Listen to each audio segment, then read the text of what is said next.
reality strikes, the political differences do not apply. That Alan Muyenda is a member of the ruling party, the NRM, and Abdul Katuntu is a member of the main opposition party, the Forum for Democratic Change.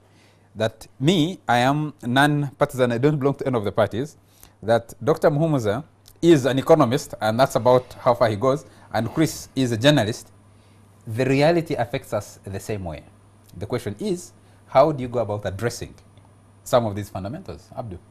Yeah, and I think, you know, there, even in developed countries, there are issues where you don't have to be partisan.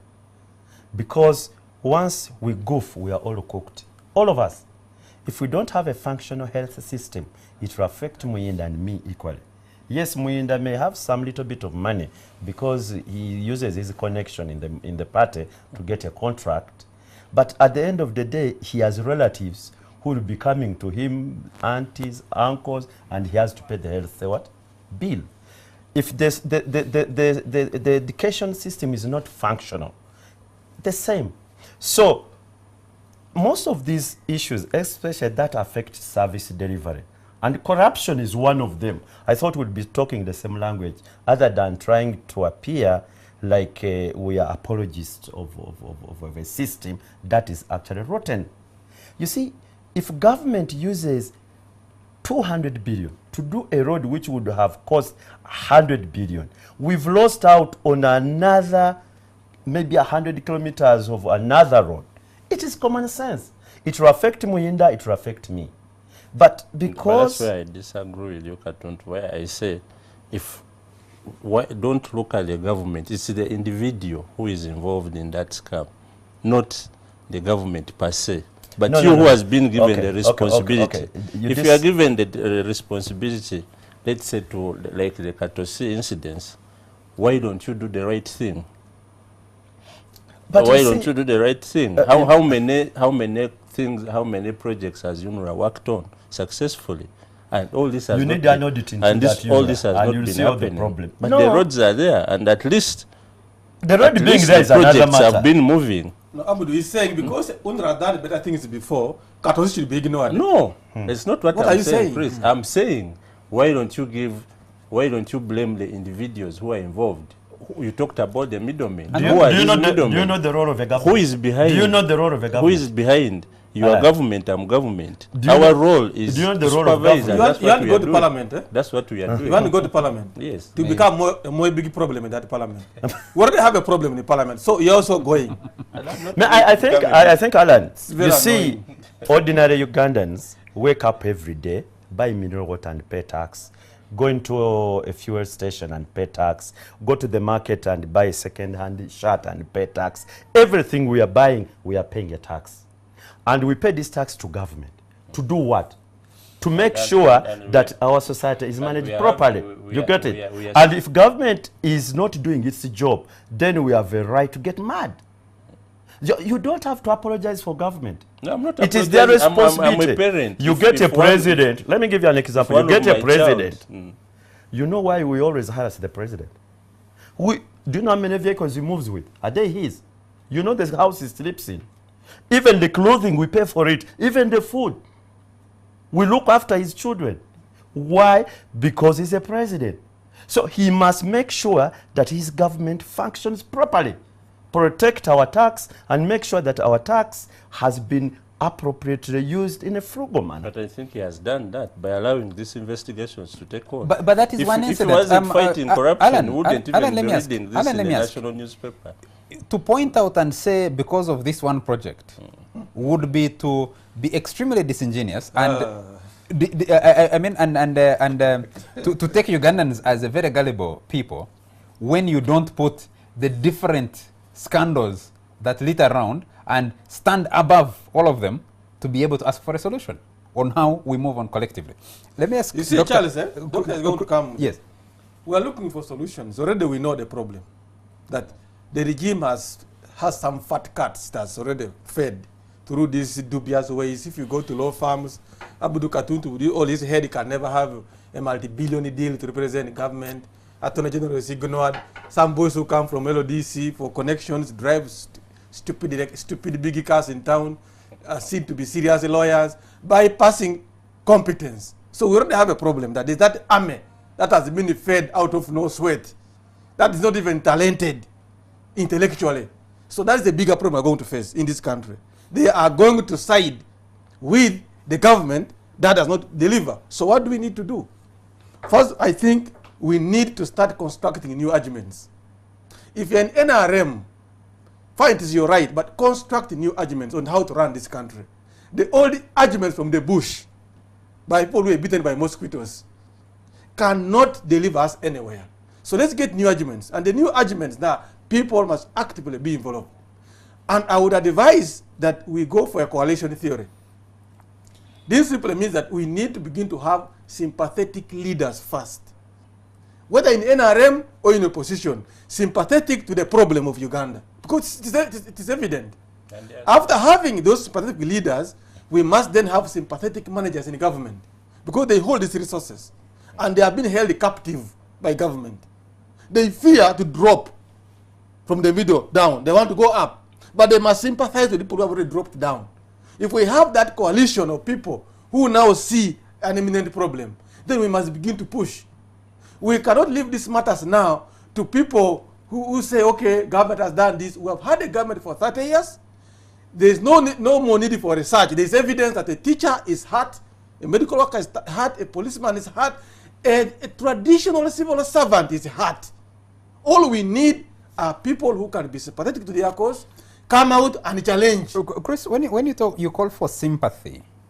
Aren't you actually calling for people to kneel down before some people and say, please help us? When you talk about sympathy, not sympathizing to Museveni, people who are sympathetic to the situation, that the country is moving in the wrong direction.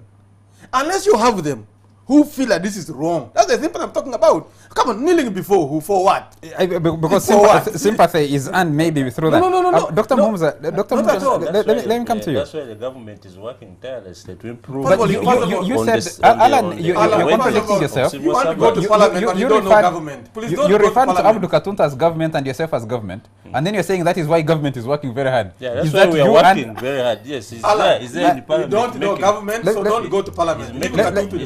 Let me turn to Dr. Muhumuza. One of the major challenges that researchers identify is the levels of productivity of Uganda. What does the country produce? And that determines the sustainability. Because a consumer middle class, which we seem to be having, a purely service sector led middle class or move towards the middle class produces shopping malls, brick and mortar, so people sleep in better houses for themselves. So someone sleeps in a house that is worth $1 billion shillings when that $1 billion shillings is buried in brick and mortar. They drive big cars that actually aid the consumption without being actually productive. Where is the jinx? And how does that jinx get broken? I think it's even bigger than just simpler that, because if you're going to build the things you're talking about, the houses, the big cars, and all of it is literally on borrowed money, you have a problem. Because there is no way you sustain that. This country, even when we talk about our own local revenue and taxes, some of them are coming out of these projects and donations that come through. That there is a project funded by USAID. It is paying very well. So you're taxing that. Now, when that donor money moves out and has not been integrated into the economic production system, as you have said, it's just been buried into stock. So the productivity is not there. You built your house, but that's it. At that point of building the house, you employed a few boys and people who mixed up the cement. But that's where it ended. You have not created a sustainable system, like if this was a cattle ranch, like if this was a processing facility that goes all the way to demand for more maize and more sunflower. You build a system that continuously flows. So I think we are finding ourselves at that point in time that we are now hitting the rock bottom, and we do not have the energy to climb out of that rock bottom. Now that is where it calls... maybe we're digging deeper, sinking deeper. You're going to either get stuck there or continue going down. Now that is where normal, simple solutions no longer work. You've got to think differently. So as Chris is saying, my question is... What is that thinking differently? That's what I'm saying. I want to get to. As Chris is saying, you now need a sympathetic leader. How are you going to do that? And I've been seeing some proposals. Let's reform the Electoral Commission. It won't give you that kind of leader you're talking about. You've got to think and say the Uganda's electoral democracy system, the way we know it today, is definitely not going to give you the leader or the leadership. Let me not even talk about individuals that will get you out of here. You've got to get so radical. Look at what happened in Egypt. They shelved their democracy. Most were the elected leader. They shelved their democracy. They thought completely different. 2 years down the road, Egypt is at the anchor of pacifying the Middle East between Israel and the Palestinians. There was one man in Nigeria whom people I think forgot, but because he did his part and left it. The one who came in after Abacha. Olusegun Obasanjo? No, there was a military man who I think Abubakar or something. Abubakar, yes. The radical reform that Nigeria is looking at today, people should not forget that this was the last kind of man who did a coup, a military system, and set that country to different. Look at Rawlings. Ghanaians today must be looking back and say, where is Rawlings? Because where the Ghana economy has gone today is to the dogs. Now, how do you get to that level? It's radical thinking. I'm not talking about a military takeover, but you must think of different things rather than you guys looking forward to 2016. You want to get anything different. Referring to Ghana, which is a good example. Ghana discovered oil around the same time Uganda did, but went into production much faster. Yes. The problem Ghanaians are finding themselves in is what many economists warn Uganda might find itself in, because with the petrodollars flowing, they increased salaries and spent a lot of the money. Now, actually, they are realizing that the rest of the economy, 90% of the economy has been left alone using petrodollars, and they're realizing that that no, is you not can't even say what Uganda might find itself in. Uganda is already there. Because what the Ghanaians did was to borrow. They issued a sovereign bond of $500 million without any plans of what to do with it. And they consumed it. Now, Uganda is already stepping up its borrowing on the pretext of oil. So even if the barrels of oil began to flow in Uganda tomorrow, and I don't see them flowing in any period of 5 years and above, anything less than 5 years, by the time that first barrel comes in, it will all be paying our current debts. Because today we have borrowed domestically at 13-14%.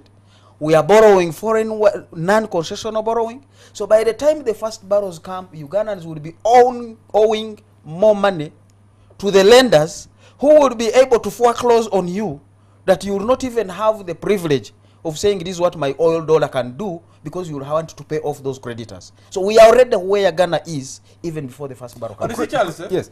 When you talk about Ghana, I know, for instance, on the oil now, you can't use Ghana as an example. Ghana is facing a lot of problems on the way they manage the economy. But I don't want us to imagine Ghana is at the same level with Uganda. The hope for Ghana is they have addressed the most important thing, the leadership. Ghana, in African continent, in terms of governance, Ghana is far ahead. That means they stand a higher chance to reorganize the economic mistakes they have made. But after the death of Atta Mills, they lost that. You see, now, It looks like it, actually. They lost it. they lost the governance thing. Because their current problems is when Atta Mills dies, the vice takes over when there was just 1 year for a new election. He printed money and distorted the entire, the kind of thing we had here in 2011. And tripled those. And they are not coming back. And you see, that was a decision gone bad. But in terms of, there's a cycle. Poverty has a cycle. It starts with powerlessness. If you are powerless, you get isolated. Yeah. When you're isolated, you are rendered weak. You are rendered ignorant. Isolation leads to ignorance. And ignorance pushes you into weakness. And the ultimate end of weakness is death. So in Uganda, we're in that trap. Powerless, isolated, ignorant, weak, and you are only waiting to die. But there is a hope. And the hope we are talking about here is we can't even talk about reorganizing the economy. We will have the skills of Dr. Muhumuza if we ushered in good leadership. Muhumuza will take over the bank. We have the capacity. The issue here is we cannot talk about even productive economy when the politics are unproductive. It is the productive politics that ushers us into a productive economy. The NRA claims to have gone to the bush because the Uganda's economy had broken down. We have told everything about that. The same NRA tells you, look, by the way, in 1986, 80 to 85, the peasants of Luero, the peasants of Buganda collected chicken, hens, goats, and delivered to the bush. They owned the revolution. I wonder how a peasant and a broken economy were able to have food for their families and also spare the food for the rebels. I am not sure the Nardist peasants today can sustain anybody who starts the rebellion. So that was the first fallacy, that propaganda was served to us. Of course, there were weaknesses with the previous regimes, but the economy was not as bad as this. The teacher of 1970, of Amin, was a teacher who was able to build a Mabat. The teacher of a liberated Uganda is even begging for sugar. And you keep telling us that it is about economics? No. We have the capacity, we have the Muhumuzas, let's sort out the politics. Okay. We're winding up. Our time is almost out. Abdul, you'll have the last word on this. The question is, one of the other things is a launch of these many ambitious projects. The railway, the standard gauge railway is one of them. Projects like Mukono Katos is another. The Karuma project is another. And these many projects, where this money, how do we come out of this? Because you can launch massively on different fronts. You see the levels of commissions coming off these projects. Some of them are not taking off. What is the long-term impact? Oh, economically it is disastrous. Very, very disastrous. And let me tell you why. You see, you may take a decision which is politically wise but economically foolish. Yep. You say, I'm going to do a road from, let me just give an example. A road from Bukedea to Kabera Mine. It is a Maram road, but because there are votes there, you say, we shall tarmac it. But what is the economic viability of that particular area? Where, you know, they will utilize that road to produce more. What do they produce and so on? You find that maybe it's nothing. But you've taken a politically correct what? Decision. And some of these projects are actually that. And you see, it is worse, the situation we've been talking about in the oil and gas language, we call it the Dutch disease. Because you're expecting a lot of money, free money, oil coming in, you forget about other areas of the what? Of the economy. And you just concentrate on these huge, huge white elephants, huge projects.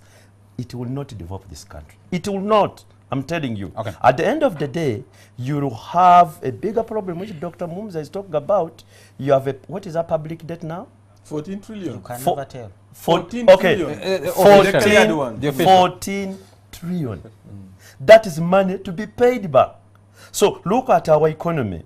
In the short, medium, and long run, where are we getting that money to pay back?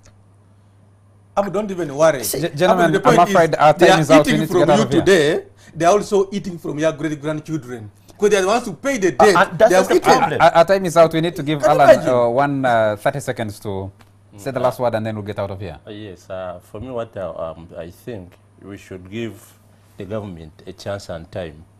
I keep saying, Chris, that we have been in power for over 30 years. It's so much time, but time is never enough.